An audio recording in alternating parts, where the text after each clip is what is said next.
expressed on this radio station, its programs, and its website by the hosts, guests, and call-in listeners or chatters are solely the opinions of the original source who expressed them. They do not necessarily represent the opinions of Revolution Radio and freedomslips.com, its staff, or affiliates. You're listening to Revolution Radio, freedomslips.com, 100% listener-supported radio, and now we return you to your host.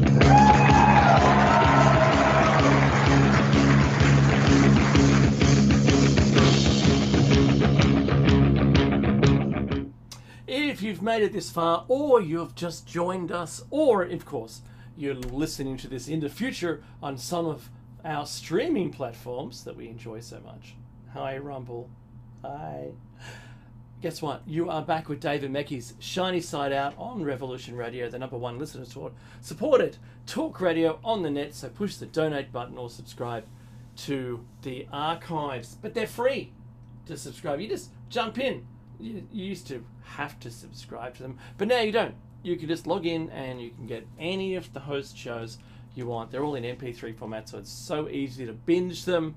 Do that. Do it for yourself. Do it for someone else. Tell someone about this station. You can also get yourself some merch. Do that. I know that there's t-shirts and mugs and things like that you can get, and it's good. Revolution Radio branding is all done by a Mad Painter. He's one of the hosts, one of the first hosts on Revolution Radio. That's when it was freedomslips.com. You might hear that reference on the station. Don't be alarmed. It's okay. It's the same station. It's just called revolution.radio. That's what you type into the browser, and up it comes. You know, Becky, I'm just going to say something that we are also available to click via TalkStream Live, and I've resuscitated our use of the hashtags there. If you are listening to this live, go onto your X account or Twitter account or onto social media and do a hashtag shiny side out where the beginning of each word is capitalized. Everything else is lowercase. And that will promote us up, but we are currently the top TalkStream Live show for this time slot. So help us out.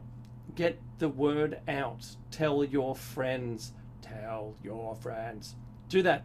Make it so that we can increase our audience size and what? So get the word out. Do it now. So yeah, look, if you can help out, that'd be fantastic. And I'm going to also thank you for listening to Revolution Radio. I know it takes time. Everything these days takes time. It's time out of your busy schedule. Mine's not so busy, but you know what? Mackie and I do this for free. So if you could find it in your hearts to support us, you can also find our store. All of our videos had the links in the bottom, so just look below. Anyway, Mackie, this is show number 676. 670 and 600. That's a lot of. It's a lot of shows. A lot of shows, my friend. And we're talking about the golden age. Yeah, indeed. Why don't you just take us right into it, my friend? I'm doing that right now. Don't you worry about a thing. Before I fall asleep, let's make it happen. Oh, that adrenaline is fantastic. Lake Guatavita Gold.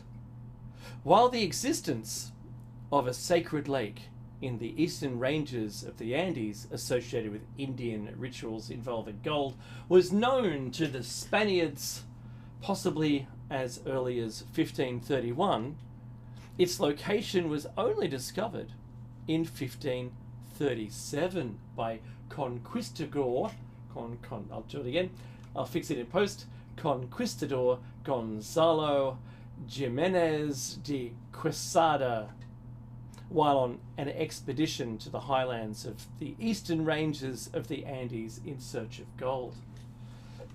Conquistadors Lazaro Fonte and Hernan Perez de Quesada attempted, unsuccessfully, to drain the lake in 1545 using a bucket and chain of labourers.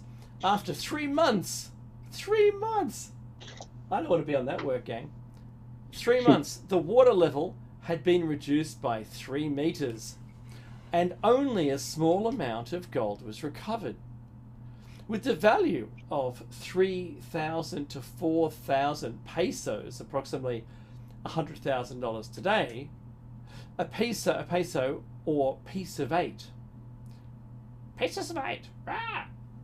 Of the 15th century weighs 0.88 ounces of 93% pure silver. A later, more industrious attempt was made in 1580 by Bogota business entrepreneur Antonio de Sepulveda. A notch was cut deep into the rim of the lake, which managed to reduce the water level by 20 meters before collapsing and killing many of the laborers. A share of the findings, consisting of various golden ornaments, jewelry, and armor, was sent to King Philip II of Spain. Sepulveda's discovery came to approximately 12,000 pesos. In 1801, Alexander von Humboldt made a visit to Guatavita, and on his return to Paris calculated from the findings of Sepulveda's efforts that Guatavita could offer up as much as 300 million worth of gold. In 1898, the Company for the Exploitation of the Lagoon of Guatavita was formed and taken over by Contractors Limited of London in a deal brokered by British expatriate Hartley Knowles. The lake was drained by a tunnel that emerged in the centre of the lake. The water was drained to a depth of about 4 feet of mud and slime. This made it impossible to explore, and when mud had dried in the sun, it set like concrete. Artifacts worth only about £500 were found and auctioned at Sotheby's of London. Some of these were donated to the British Museum. The company filed for bankruptcy and ceased its activities in 1929. That's 30 years. It's not bad. In 1965, the Colombian government designated the lake was a protected area. Private salvage operations, including attempts to drain the lake, are now illegal. So there should still be about $300 million worth of gold, eh? That's what you like to hear. My wallet's in the car. My wallet is limited stock. Walter Riley. His 1595 journey with Antonio de Berrio had aimed to reach Lake Parime in the highlands of Guyana, the supposed location of El Dorado at the time. He was encouraged by the account of Juan Martinez, believed to be Juan Martin de Alburjar, who had taken part in Pedro de Silva's expedition of the area in 1570, only to fall into the hands of the Caribs of the lower Orinoco. Martinez claimed that he was taken to the Golden City in blindfold, was entertained by the natives, and then left the city and couldn't remember how to return. Told you the story of that. Raleigh had set many goals for his expedition and believed that he had a genuine chance at finding the so-called City of Gold. First, he wanted to find the mythical city of El Dorado, which he suspected to be an actual Indian city named Manoa. Second, he hoped to establish an English presence in the southern hemisphere that could compete with that of the Spanish. His third goal was to create an English settlement in the land called Guyana and to try to reduce commerce between the natives and Spaniards. Though Raleigh never found El Dorado, he was convinced that there was some fantastic city whose riches could be discovered. Finding gold on the riverbanks and in villages only strengthened his resolve. In 1617, he returned to the New World on a second expedition, this time with Camis and his son, Wat Riley, to continue his quest for El Dorado. However, Raleigh, by now an old man, stayed behind in a camp on the island of Trinidad. Wat Riley was killed in a battle with Spaniards, and Camis subsequently committed suicide. Upon Raleigh's return to England, King James ordered him to be beheaded for disobeying orders to avoid conflict with the Spanish, and he was promptly executed in 1618. Wow. Recent research. In 1987 to 1988, an expedition led by John Hemming of the Royal Geographical Society of London failed to uncover any evidence of the ancient city of Minoa on the island of Maracay? Is that Marissa? In north-central Roraima. Members of the expedition were accused of looting historic artifacts, but an official report of the expedition described it as an ecological survey. Evidence for the existence of Lake Paraim, although it was dismissed in the 19th century as a myth, some evidence for the existence of a lake in northern Brazil had been uncovered in 1977. Brazilian geologists Gert Waltregic and Frederico Guimarães Cruz, along with Roland Stevenson, found that on all the surrounding hillsides a horizontal line appears at a uniform level approximately 120 meters, 390 feet, above sea level. This line registers the water level of an extinct lake, which existed until relatively recent times. Researchers who studied it found that the lake's previous diameter measured 400 kilometers, or 250 miles. And its area was about 80,000 square kilometers, or 31,000 square miles. About 700 years ago, this giant lake began to drain due to tectonic movement. In June of 1690, a massive earthquake opened up a bedrock fault, forming a rift or a graben that permitted the water to flow into the Rio Branco. By the early 19th century, it had dried up completely. Roraima's well-known Pedra Pintada is the site of numerous pictographs dating to the pre-Columbian era. No, Cambrian. Designs on the sheer exterior face of the rock were most likely painted by people standing in canoes on the surface of the now vanished lake.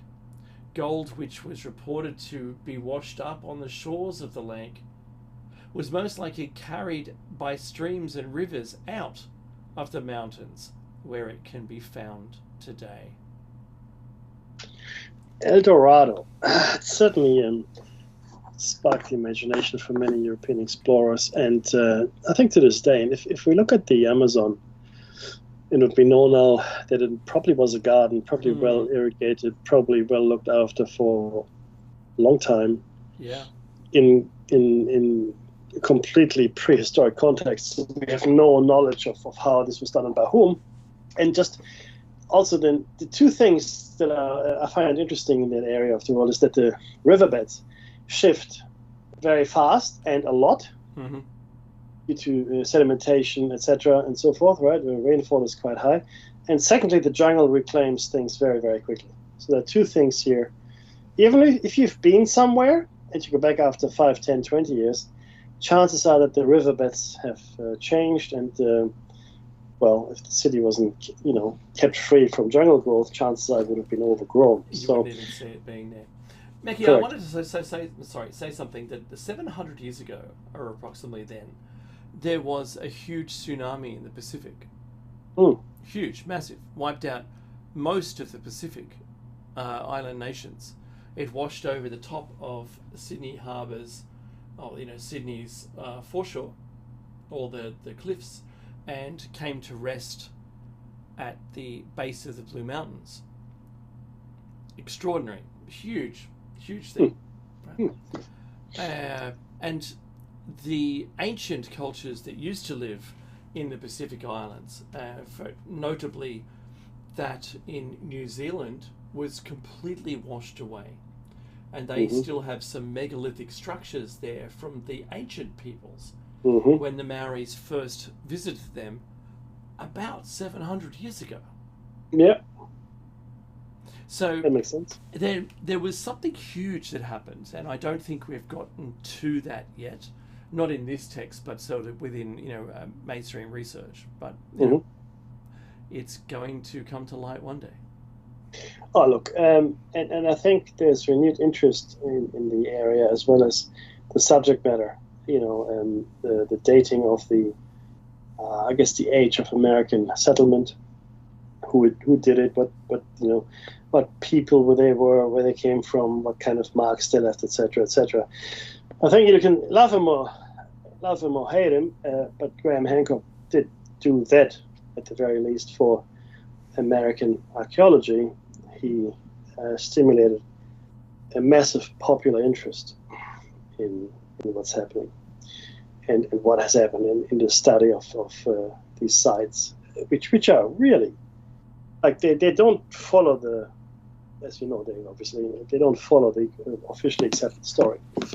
No. And with DNA evidence and other things that we're learning now, LiDAR is opening up so much in the Amazon. It's incredible. I wish I hadn't killed that fish. No, I wish that that we could deploy LiDAR or similar technologies, ground penetrating radar, whatever, everywhere. Yeah. The old coastlines and riverbeds, especially, right? It's especially there. The Badlands up in North America. What are they called again? They're called Badlands. The Scablands. The Scablands, yeah. I mean, the ferocity and sheer violence with which the water must have flown through there in a very brief, all in 1 week. Yeah, in a short amount of time. It's phenomenal.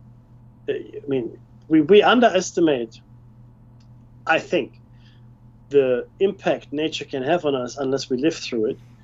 And certainly we haven't seen an event like this. Even the Boxing Day tsunami wouldn't have been anywhere near this. Not at all. So none of us. Mackie, is a thing. It's a thing, 100%. 100%. Steady state, my butt.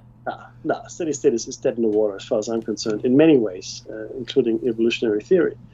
And catastrophism, because, well, first of all, we know catastrophes happen. Okay. So you have that. They do happen. And how anybody could make the argument that they wouldn't in any way shape or influence or disrupt human civilization, I find astounding that you could even make that argument. Yeah. Anyway, we know that something happened, and there will be hopefully more research done. On the other hand, I'm fearful that the same thing will happen. That happened at Göbekli Tepe, where we decide, you know what, we've learned all we can about Göbekli Tepe, and we don't like the tourists. Let's just, bury it and dig it up in 100 years. I think Mackie works for the WEF, for BlackRock. No, he doesn't. But that's Mackie was playing the role of BlackRock and the WEF in burying it. They don't want people to know, and they can know in 100 years. Yeah, it's good enough. Let them find out there. And let's not ruin the site, but we're going to plant trees with really big taproots. So it'll all be just marsh. It'll be okay. Yeah, don't worry about it. Don't worry. Yeah, that's it. Don't worry about it, right, Dave? That's just it. Don't worry about it. It's not your thing to worry about. What are you doing? I'm actually... Look, my dad is Turkish, right? So I'm familiar with the country. And I also know that the Turks would not let any tourist dollar go to waste. So I find it astounding. Yeah. To a degree I cannot fully convey to you, that they would not develop this site. I mean, I've been to Troy, I've been to Ephesus, I've been to many ancient sites when I was younger and we were in Turkey on holidays visiting my relatives, etc., etc. And it was always packed with tourists. I mean, they brought a lot of money. It's just, Turkey lives off that money. But it's not the only tepe. No, it's not either. That's correct. And there would have been millions of people that would have lived in and around these hills, because that's what the tepe means, tepe, this hill, would have lived around these places and yet intentionally buried. I'm sorry, we're getting way off track. But it's not kind really of in line to what we're talking about here. It is, absolutely. And I'll tell you why, because the golden age, or these utopias we talk of here, right? Well, some might be, just fanciful and carry no further historical, archaeological merit, which is possible, right? It's just stories. I believe others are a memory of something that was there at some point in the past. And so it is absolutely relevant to talk about Göbekli Tepe and other places like that, because they are completely erased from our collective memory. They don't exist as something that we know about, right? We know about a lot of stuff. We have no clue about this whatsoever. We don't know who they were, what they did, or why they did what they did, in fact. And now we decided, you know what, we're not going to know for 100 years either. So just suck it up, princess, and do whatever you do, but stop bothering the grown-ups here. I find this unbelievable, Dave. I honestly do. Oh no, but no, just let's take it further. So, just across the way, you could almost see it in Egypt.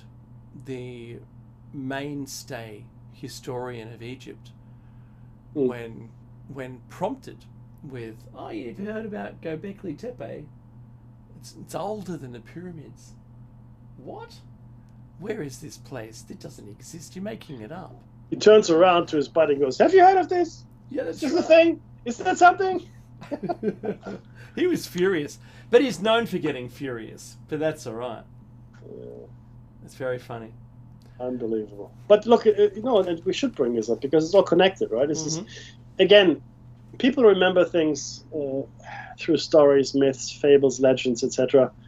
If it's in a rhyming or in some kind of pentameter, ideally in iambic pentameter, because that's good, or in any kind of rhyming verse, it's easier to remember. It's got its own checksum. It just doesn't sound right if you don't say it right. So that's right. I put a lot of stock in oral traditions, right? Because an oral tradition has a much higher likelihood to remain relevant. Yes. Right? Because you need ears and listeners to consume it. Whereas written records, if your entire civilization goes the way of the dodo, and you leave a whole bunch of written records, which has happened, obviously, as we know in our history, we're stuffed. You're starting from scratch again, to be honest with you. Because we don't know. I mean, we have no idea, because you can't... What was lost in those great libraries that have been destroyed? Yeah, but just deciphering it, because we wouldn't even know good luck with that. That's right. I mean, you need some kind of...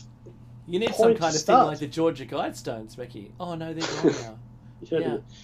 No, look. That's right. What I say. Well, I had a point that's gone now. It's long gone. Don't worry about it. Or the Rosetta Stone. If without the Rosetta Stone, we'd still be looking at the hieroglyphics going, that's nice. Right? But again, you have to be lucky to come across things like that. And I'm sure that luck is not playing any role in having it, because the secret archives, which I know exist, Vatican, etc., they have... the Vatican Library. Oh, wouldn't you give... What would you give, Mickey, to spend a week or two down there? Maybe I can't mention it on air, but ideally would love to go down. enough. That's true. But no, look, it's certainly something worth considering. And the only reason I would want to become a billionaire or trillionaire or whatever, right, or get into position powers, is to access, to have the freedom to be able to do that. Yeah, to gain access. I mean, if I could, that would be fantastic, right? But of course, the billionaires that may have access to it aren't sharing with us. So you know what I say to them, right? So just hope I'll never be in a position to do something about it. Do you know the current ones, Becky? They get rid of regular people's housing. They do. Yes. And they buy farmland, and Yes. they do things on a scale which is outside of our comprehension. Yes. But for purposes yet to be discovered. We can guess, but have we really seen the depth of it? I don't think so. No, I agree. Absolutely not. Absolutely not. Okay. Now, back to the how's text. the Sanskrit? Oh, fantastic. Yours? Not terrible. It actually says Goloka. That's what it says. That's how it's pronounced. That's So right. what you see in Sanskrit is pronounced Goloka. So there you go. I've taught you some Sanskrit, good man. I've taught you good. I'm learning. Yeah, that's right. Learned, Pepsi. Learned. Goloka is also known as Goloka Vrindavana Krishna Loka or Gokula, and it is the eternal supreme abode of Lord Krishna and Radha. In the Bhagavata Purana, Krishna, an avatar of Lord Vishnu, is especially portrayed as the highest person who resides in Goloka. The terms Goloka and Vaikuntha are often synonymously used. All the Vaikuntha lokas are said to be like petals of a lotus flower, and the center is called Krishna Loka or Goloka Vrindavan, the topmost of all the lokas, and rare is the soul who is allowed to go there. Goloka is mentioned in Vaishnavism schools, such as Gaudiya Vaishnavism, Swami Narayan Sampratai, and in the scriptures such as Pancharatra, Garga Samhita, Brahma Samhita, and Brahma Vaivata. And what about the entomology? Okay. See how I did that? I threw it to Meki. That's gold. Everybody take notes. I hope everybody's taking notes here. Goloka means world of cows, or Krishna's heaven. The Sanskrit word go can refer to either cows or star, and loka is translated to as world or planet. So this would be a star world potentially, or even a star world, or world beyond this one, because it's located in the planets. And yes, loka is an ancestor word of the word location, believe it or not. Now, anyway, Lord Krishna is also known as Galoka Vihari, and Vihari means resident. So he's a resident of Galoka, or the star world, if you will. Okay, since he's a resident of Goloka, and his consort Radha is called Radhika. The Sri Swaminarayan Mandi in Mumbai has two murtis dedicated to this particular form of the gods. And a description of Goloka can be found in the Brahma Samhita on verse 529. I worship Govinda, I'm quoting, the primeval lord, the first progenitor who is tending the cows, or stars, right? Cows or stars, remember? Yielding all desires in abodes built with spiritual gems and surrounded by millions of purpose trees. He is always served with great reverence and affection by hundreds and thousands of devotees resembling goddesses of fortune. Let me just pause here just for a second. Now, we all know that a cow is a sacred animal in Hinduism, right? Because it was born at the same time as Brahma, I think. I think it was the same time as Brahma. And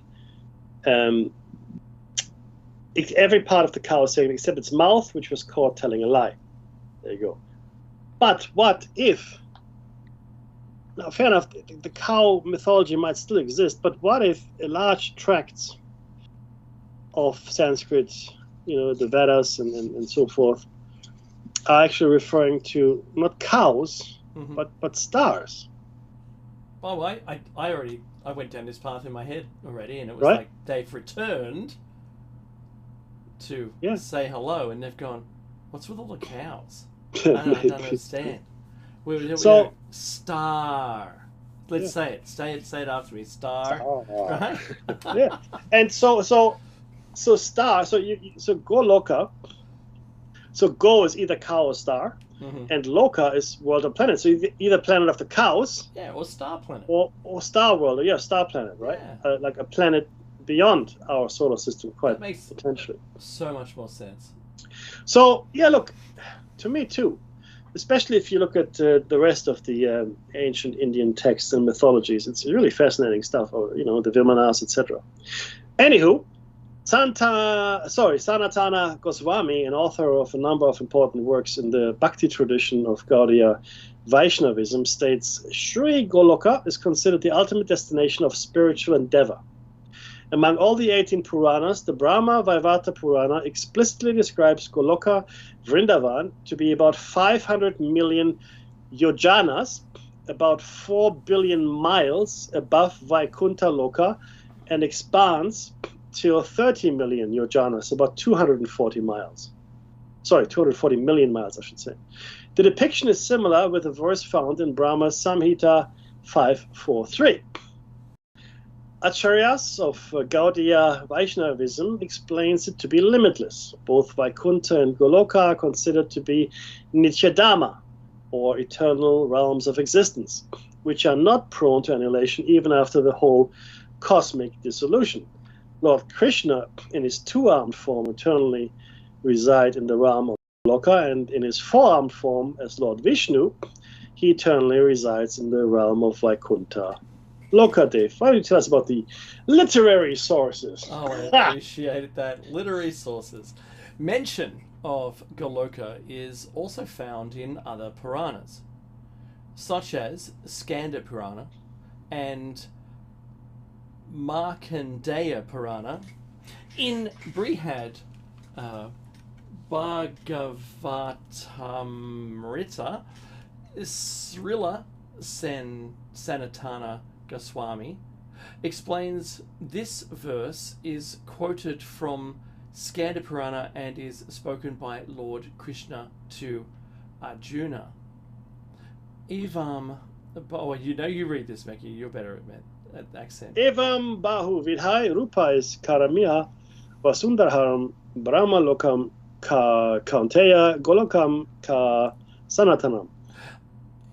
Loosely translated, I move about in many forms on earth, in Vaikuntha and in eternal Goloka, O Kunteya.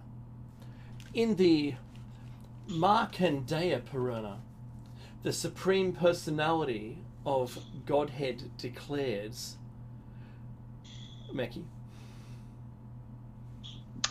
Golokam ka paritaya jaya lokanam tranakaranat kalau gauranga rupena lila lavanya vigraha. I'm always in awe of your ability to read any language, doesn't matter what it is. In the Kali Yuga, I will leave Goloka, and to save the people of the world, I will become the handsome and playful Lord Gauranga. Meki. The Krishna Loka structure. All the Vaikuntha planets are said to be like petals of a lotus flower.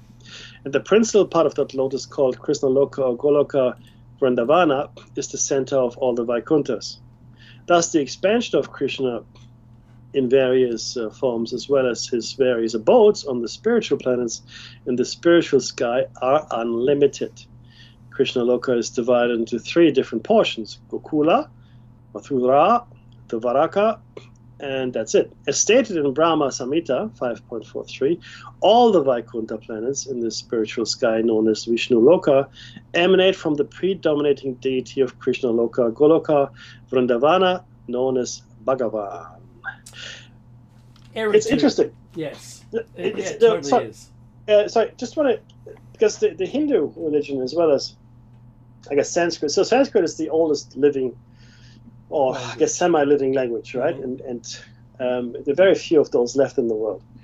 And the legends go back a long, long time, and they deal with the cosmos, Dave. Yeah. They talk about other planets. They talk about spaceships, for want of a better word. They talk about battles in the sky. They talk about weapons that we now would say are equivalent to nuclear weapons. Yeah, Vimana as well. Yeah, all of that. And I find the funny thing is this, right? You know Eric von Däniken, right? Mm-hmm. He's the Ancient Aliens originator in many ways. He wrote Chariots of the Gods, and I used to read his books when I was a child, obviously. He's Swiss. He's a Swiss hotelier. He traveled the world as well to go to these places. So he's not just an armchair kind of guy. So he actually went places. And it's interesting because the Indians, when he went to India, he always would say they have no problem at all with anything he says.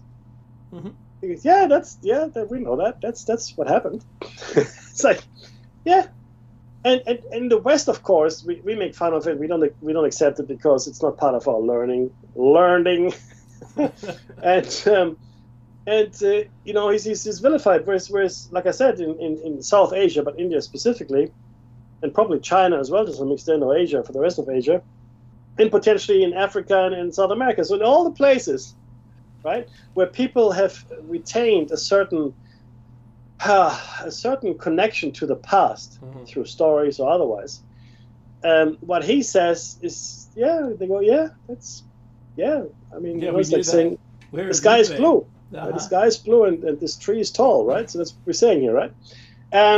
And he would describe it, and it's a funny thing, right? Because I've spoken a lot about in the past the work of forbidden archaeology by Michael Cremo and so forth.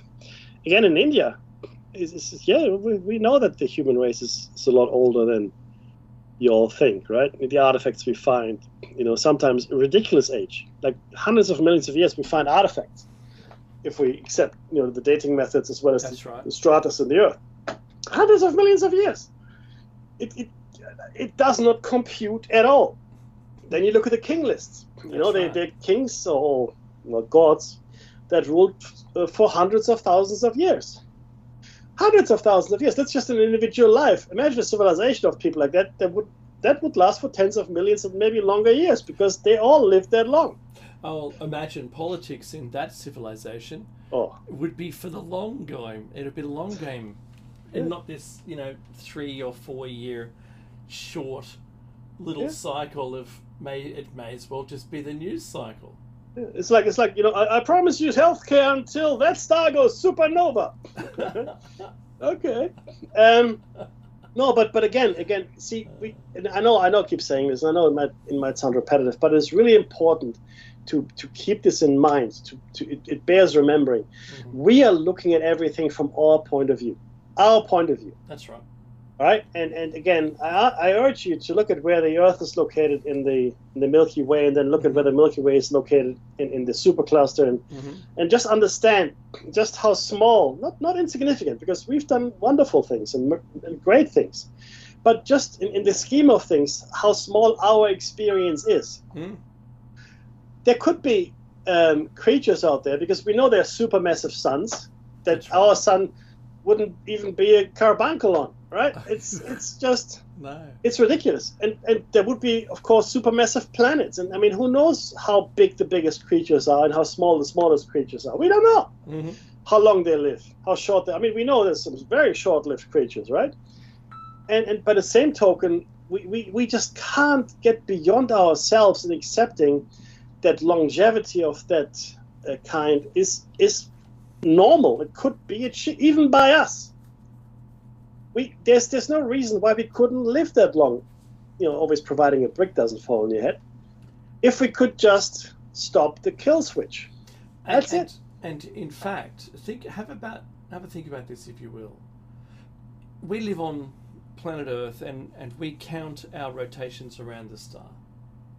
We do. That's our age. And it makes sense to us, sure.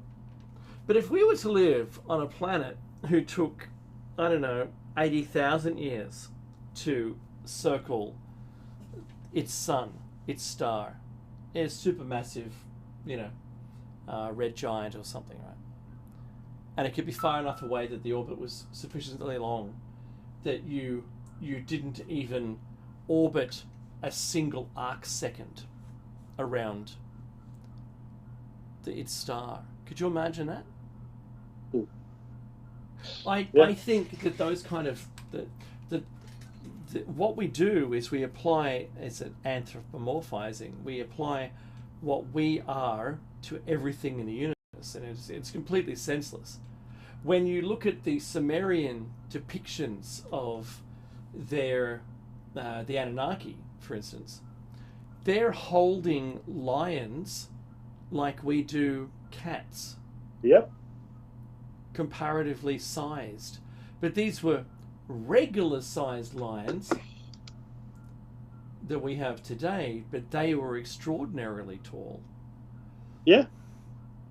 Now, and people today go, well, that's impossible. They're just stylized, right? They're depicted large to make them, worshipful. Yeah, that's what they are. Nothing to see here. Move along. There's no such thing as giants, except for giants are written in all ancient texts. Yeah. So. Well, what do these people know? I mean, they were just primitives, right, Dave? Just primitives. Well, they're not educated. They didn't go to university, these people. Yeah, they didn't get the university medal, that's right. That's right. They don't have a degree. They don't know what they're looking at. So they can't exist. If that's not stuffing your head into a bucket of sand to ignore it so it goes away, it's beyond. Well, it's better, isn't it? It's just the ostrich theory. Mm-hmm. Yeah, let's just ignore it because it'll go away, right? Right? Please go away. Every once in a while, they pluck their head out and go, "It's still here, isn't it?" Yeah, it is. Yeah. Yeah, it's still here. Sorry, buddy. Oh man. Well, according to the ancient texts, they are due to return. Well, that's the and truth. Wouldn't that be terrible? I mean, fantastic. I mean, that'd be a kick in the teeth of everybody, except maybe you and I. But what are their motivations? Does it explain wanting to build an underground labyrinth so they can't come in? That could be something. But yeah, the thing that if the ancient texts have been interpreted correctly and we are interpreting the interpretation correctly, then they created us. They made us essentially to work. That's right. The black-headed ones, right? The black-headed. I don't think they mean black. No, I'm thinking they're talking about the color of just the hair. The hair, yeah. So that's neither here nor there. But they created a race of humans to work, and the humans then became populous. They also lived for a long time until the flood, at which point their life spans were shortened significantly, or because at least we got up to mischief.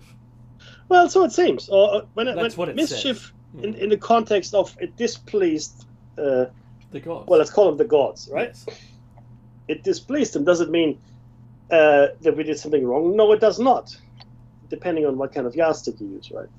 It just means it displeased them, and they had the power to do something about it. The noise was too much, Mickey.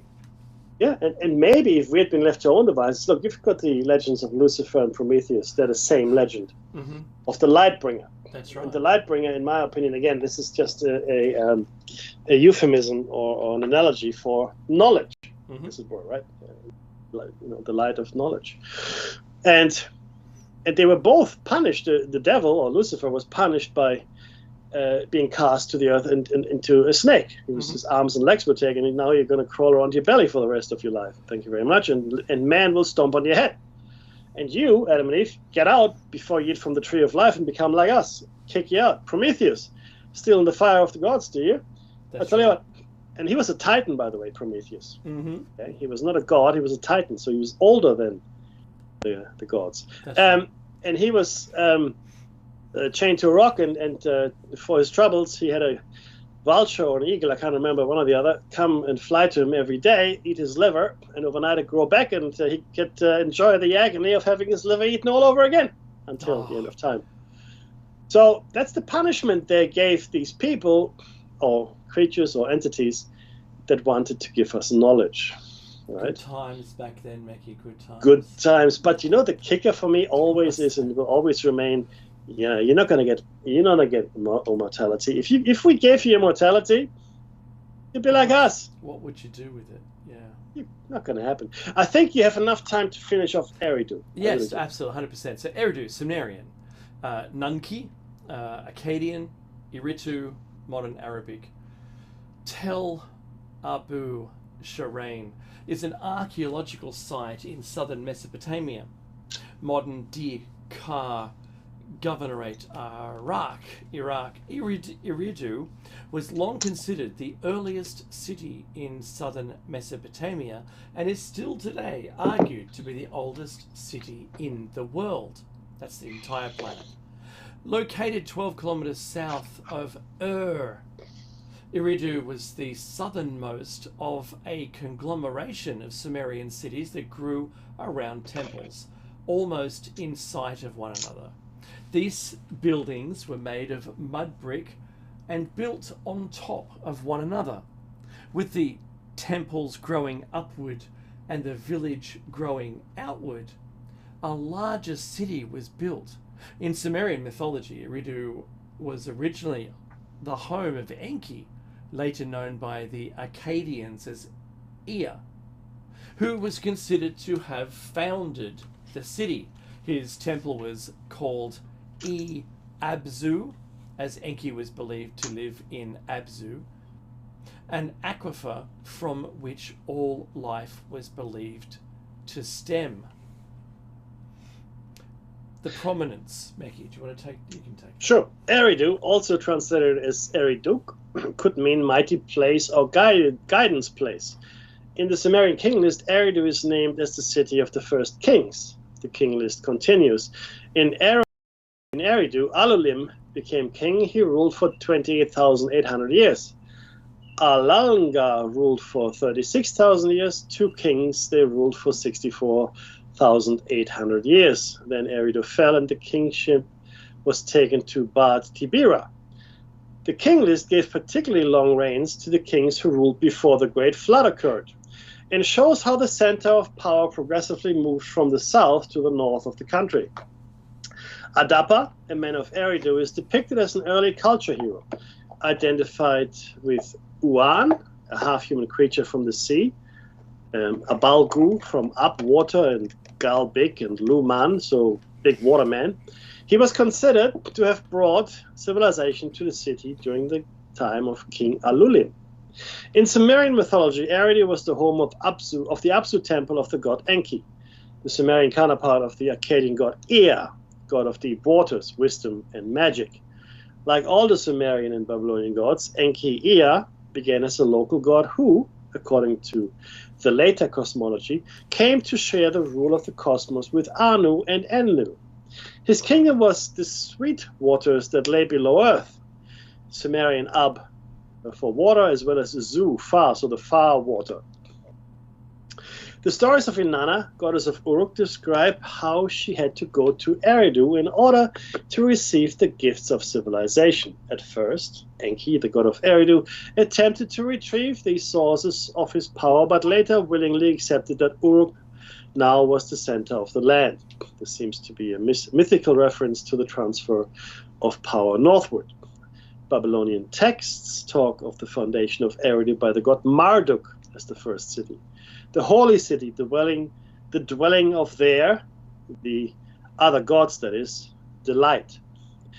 In the court of Assyria, special physicians trained in the ancient law of Eridu, far to the south, foretold the course of sickness from signs and portents on the patient's body and offered the appropriate incantations and magical resources as cures. History. According to the Sumerian king list, Eridu was the first city in the world. The opening line reads, Nam Lugal An Ta Ed De Aba Eridu Nam Lugal La. When kingship from heaven was lowered, the kingship was in Eridu. In Sumerian mythology, it was said to be one of the 5 cities built before the deluge occurred. Eridu appears to be the earliest settlement in the region, founded 5400 BC, close to the Persian Gulf, near the mouth of the Euphrates River. Because of accumulation of silt at the shoreline over the millennia, the remains of Eridu are now some distance from the Gulf at Abu Sharaim in Iraq. Excavation has shown that the city was founded on a virgin sand dune site with no previous occupation. We've spoken about these cities being built on cities. P. Steinkeller has hypothesized that the earliest divinity at Eridu was a goddess who later emerged as the earth goddess Nin Hersag. Nin, lady, her, mountain, Sag, sacred. With the later growth or later growth in Enki as a male divinity, the result of Hieros Gamos with a male divinity or functionary of the temple. Mm-hmm. Meki. Fascinating stuff. I don't think we've got time for Dilmun, no. But certainly that's what we're going to talk about next. Dilmun or Telmun, another, not utopia, but kind of sort of Garden of Eden. Of course, we're going to talk about Shangri-La as well next time, which will take a bit of time. Nirvana we're going to discuss as well. That's an interesting one, I think. And then in Jainism, of course, Moksha and Nirvana. As you were on the other day. Yes. That's right. I might actually add a couple of things in here potentially. Let me just see if I can make the case for it. I mean, we were talking about specifically the utopian lands and the golden age, but I'm inclined now maybe to include some other mythical places potentially, because they do fall under the same kind of general heading of places that we can no longer find to some extent, right? Yeah, right. And look, we'll get to that when we get to that. But it is certainly interesting to look at all of these. What's the best word? Memories. Okay, let's call them memories of our collective past. Always referring to a time when the gods dwelled with us, or talking about the gods' dwelling place somewhere else, not on Earth, like the Hindus talk about, these star worlds. The Sumerian texts also talk about, the kingdom descending from heaven, meaning obviously the power was held in, somewhere not on Earth at some point, and then that power was migrated, it seems, to the Earth for whatever reason. It's another description of people coming from somewhere else. Yeah, 100%. From the stars, yeah. Correct. And there's always mountains, always high up, always something like that. And it's a theme, it's a running theme. And the longevity is another running theme. Of course, we can't accept it today, as we discussed, because it is just so far out of our comfort zone and not even comfort zone. It goes against every grain of our existence. Science knows it to be true, but doesn't talk about it. No. You can't. Because the thing is, we are like children at the moment, right? And we're playing with toys that we shouldn't be playing with. And if we gave everybody longevity, let alone immortality, but we do nothing else, so we just do that and do nothing else, within 4 or 5 generations, we would be wiped out. Oh yeah, totally. We do it to ourselves because we're not smart enough to control our behavior, urges, and so forth. So in order to have, and I made the argument in the past, I'll make it in the future, I'm making it now, in order to be a star-faring civilization, longevity and practical immortality, in my opinion, are absolutely necessary. Even if you travel at the speed of light, even if you travel instantaneously. If you could travel instantaneously anywhere you wanted to, the sheer size of the universe, let alone the multiverse, would make it a mockery for you to ever try to explore and see everything. You couldn't. It's impossible. Unless you lived for an extremely long time. And at that point it becomes possible. Will you still see all the wonders of the cosmos? No, you won't. But you will see a lot. And it makes perfect sense for a star-faring or portal-using or whatever civilization to have longevity. It really does. And that's the music. That is. I'm going to ask you one simple question, Mackie. apart from being able to catch Meki and I in Plato's Cave on Tuesday at 7 a.m. and Thursday likewise, and yet again on Sunday for another Shiny Side Out, what do we ask of our listeners, Meki? Be safe.